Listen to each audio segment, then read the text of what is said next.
Ladies and gentlemen, how do? Welcome to my next instalment of the restoration of Steve Parrish's 1985 F1 bike. So the engine is back into the rolling chassis, looking at bolting up some of the ancillaries. Today I'm looking at the exhausts, so we'll do them one at a time, see where we're up to. So these exhausts were made by Pete Gibson. Pete Gibson, as you may or may not know, was the man behind All Speed exhausts. So these were partially hydraulically formed, which was quite something for the time, you know, along with carbon fibre end cans again, really seen at that time period on race bikes, but just goes to the lengths they went to get best performance from the bike in all areas. Now, they survived incredibly well for mild steel exhausts. I think the climate may have helped from where the bike was stored. A few dings we'll have a look at. Some of those might be there on purpose to clear parts on the frame. I'm not sure. We'll come to that when I start to put them back in and have a look. One of the problems was we did have some corrosion here in that area. That's where the loop was for your retention springs for your exhausts, for your expansion chambers. I've been over this 1,000 times. I want to retain as much originality as possible. So I thought, right, okay, we're going to cut out that small corroded section. I'm just going to show you the piece now. So that's the bit there. Okay. Solid metal all around it, just that one area corroded. But we'll cut that out. We'll make a new piece to go in, weld that in, and then we should be able to have an invisible repair on that. So I've retained the originality best I can and put an invisible repair on it. So how do we get that bit cut out? You may or may not be familiar. All you need is, you don't need a Dremel, that's a Clark. Dremel's okay, Clark, multi-tool, whatever it might be. They come with these little very, very thin slitting discs. Now, when you're working on steel, they do wear down very quickly. So for that alone, I'm probably at 3 or 4 discs, but it doesn't matter. They're incredibly cheap. Let's use them because, like I said, we're removing as little metal as possible, accurately as possible. A big grinder, etc., a big cutter would make a mess of that. So that's what we've gone through. What's the next step? Let me see what visibility I have on this camera here. Okay, all right, I'm going to show you what I did with this. So to make an accurate repair section, I'm going to get some 2-inch masking tape. Cutting the hole out isn't a problem. Just cut it to where you need it to be. You know, it doesn't need to be straight lines. It's reasonably neat and where you need the repair to be. You can freehand it out and then come to the rest after. So literally going to put some tape over there, press that down and around.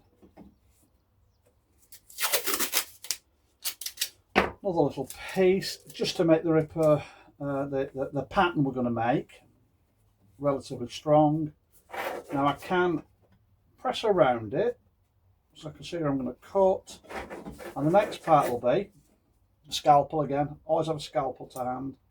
I'm going to go in and cut right up to the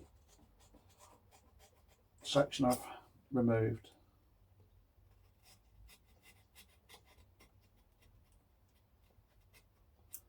There.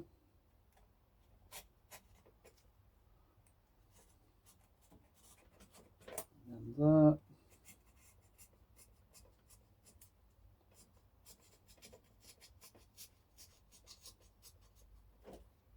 Make sure don't drop into the exhaust.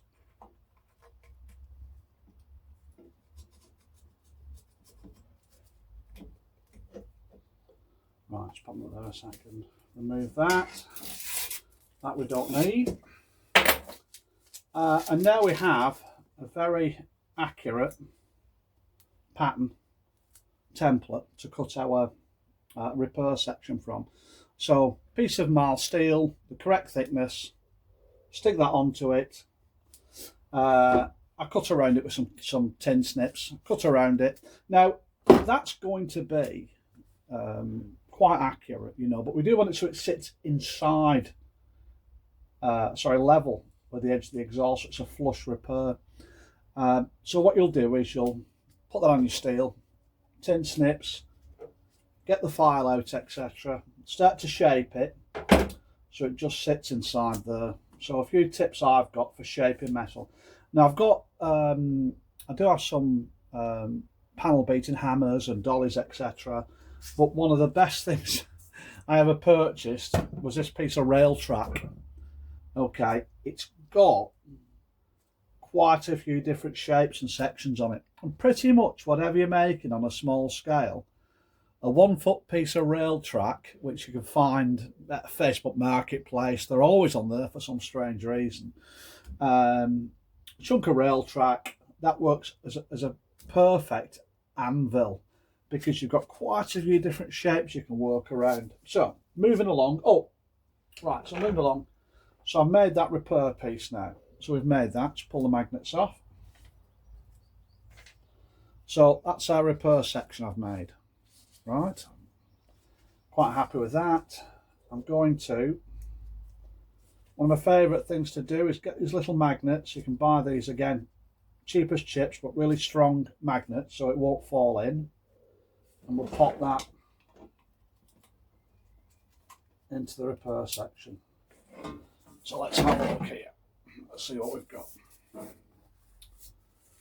So there we are. That's incredibly close. Just a few minor alterations to make with that, and I can weld that into place, and it should be an invisible repair when we're done.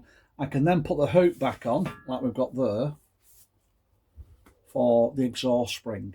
Okay, and that'll be good to go.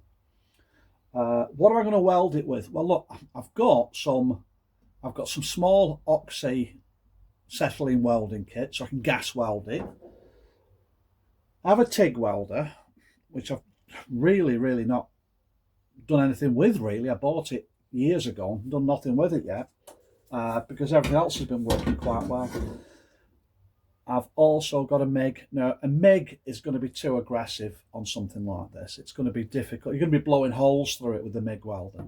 So I'm probably going to use the gas welder with a filler rod and do it that way. I could go along it with just the tip of the gas and weld it up that way without a filler rod. The problem is then I wouldn't be able to just grind that back a bit and get rid of the signs of repair.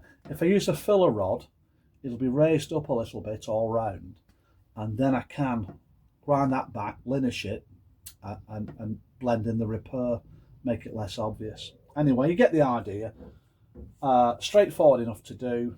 I've just got to bring that section down a little bit, and this exhaust bar, having a look at these couple of dents, can be fitted back on the bike. So we've got 4 of these to do.